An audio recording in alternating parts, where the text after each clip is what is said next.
it's Shelby, book lady and math teacher here. I teach middle school mathematics, and I want to show you a glimpse into some of my favorite hidden gem math books. So I'm not going to chat about our wrap-ups or wipe cleans today since those are so popular. But first, let's take a deep dive into some informative books. These are not activity books, but instead are helping to grow understanding through text and pictures. I've got two of our Lift the Flat books here that I want to chat about today.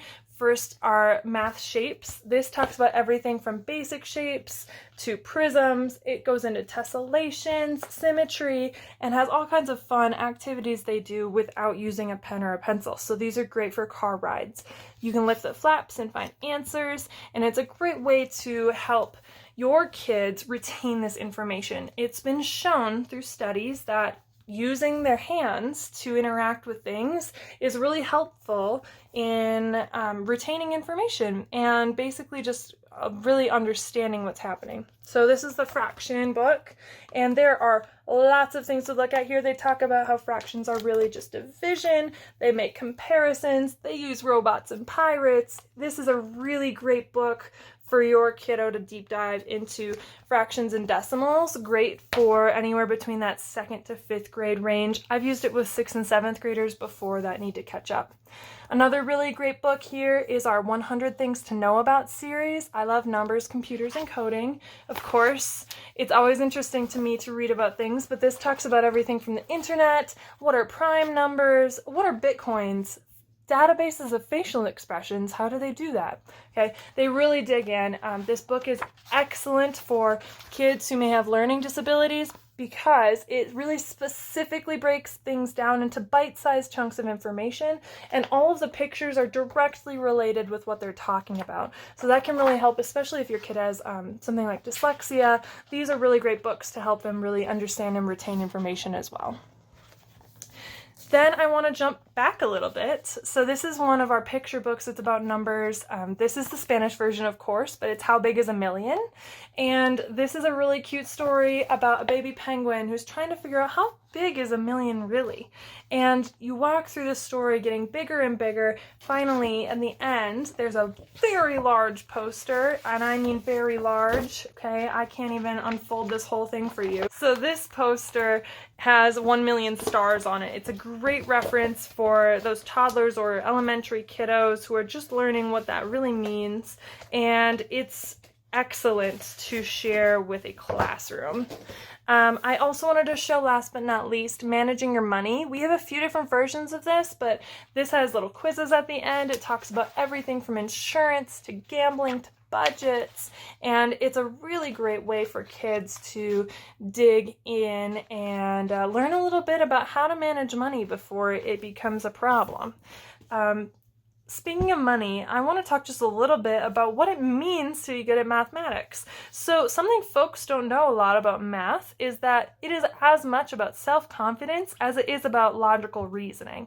So kids with low belief in themselves are not as likely to take risks or experiment or think outside the box and try something before they know how to do it, which is really the cornerstone of math.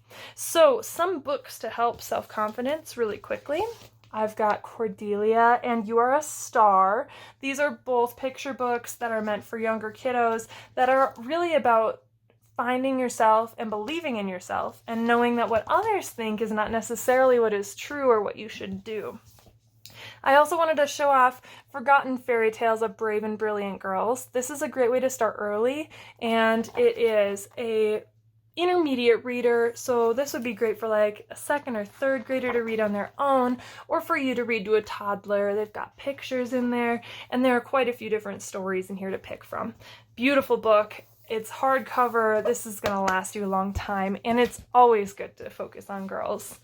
They statistically stop interacting in math classes around 4th grade. So the more that we can help them be positive and focus on building that self-confidence with them, the better it is. So these are both two of our new Mindful Kids books. They are interactive books. So these are books that they are going to be writing in and practicing with.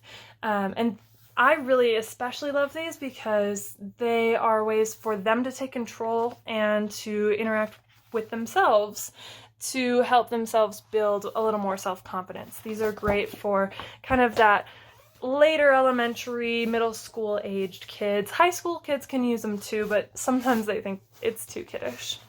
Another great interactive series is our This Is Not a Math Book and This Is Not Another Math Book series. These are great for those math adverse kids who already have a bad experience with math, and you're trying to get them to do a little more with building on their skills and recognition. So I really love these because they focus on building patterns. They're very artistic, lots of interactive work to do, so they're going to write into this book. And it's a really great way to help them see that math is more than just letters and numbers, and there's ways to be really creative with math too. Speaking of being creative, believe it or not, our Fold and Fly is a really great way to help build some math reasoning. It's also a really fun way to interact with your kids on math in a way that maybe is not math related, or so they think.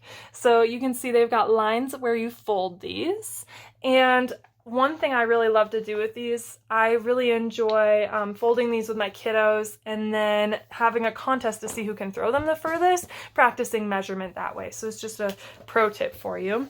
A couple of our math puzzle books, we've got 99 math puzzles and our math puzzle pad. These all they're in color, just interactive things for them to do, great for car rides and for preventing that summer slide. They're just activities for them to do that are math related.